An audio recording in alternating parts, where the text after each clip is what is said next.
All right, guys, so I wanted to do a quick video on something called glycogen because there's some confusion because it sounds like glucose and glucagon and all these other similar terms, okay?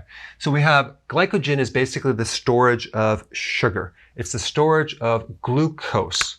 So we have glucose molecules all strung together, connected, collectively is called glycogen, okay? Now to store glycogen, you need potassium. And this is why if someone's on a low potassium diet, they don't store glycogen as well. So what happens when you actually consume carbs, your body increases insulin, and then it starts storing glycogen as a first thing that it does. And then at a certain point, anything extra, it starts to route it to fat. Okay, so it converts carbs into fat. Because we really only have a small amount of storage of glycogen, about 1,700 calories, roughly about a day's supply. And then we run out, and then our body is supposed to tap into fat. So then the question is, what is normal blood sugars and what is too much? And when do you start to go from storing glycogen to storing fat? Well, normal blood sugars is about 80. So that basically means out of all of your blood, about 1.1 gallons, it's only really 1 teaspoon of sugar, okay? It's very, very small amounts. And you can get that sugar from the conversion of fat into sugar or protein into sugar.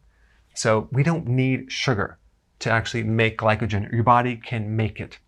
Also, just FYI, stress, like cortisol, the hormone cortisol, activated by stress, will also increase the storage of glucose. So in the liver, it'll just start making more sugar out of protein and make more glucose if you need some, okay? And especially during a stress state. Now, out of this total amount of glycogen, the muscle pretty much holds about 75% of the glycogen, and the brain does not have a glycogen reserve. It doesn't store sugar. It gets its fuel from the blood. So whatever's happening in the blood, if there's low blood sugar or high sugar, it'll pull from that. But the point is that the body doesn't store it, okay? It gets it from other places, but the brain loves to run on ketones. Now, and a little bit of sugar. But again, that sugar could be made from other things. It doesn't have to come from sugar, but it loves ketones.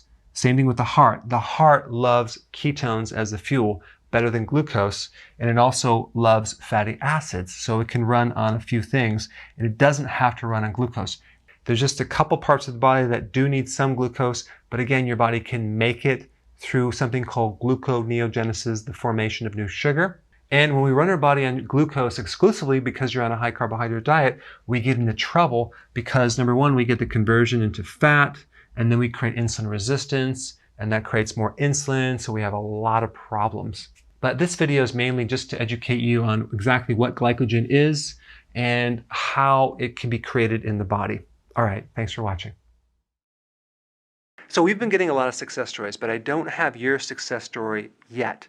So click the link down below and upload your before and after. I want to actually hear about your success story. I want to see your before and afters. And every week we do featured success stories. So click the link down below and share your success.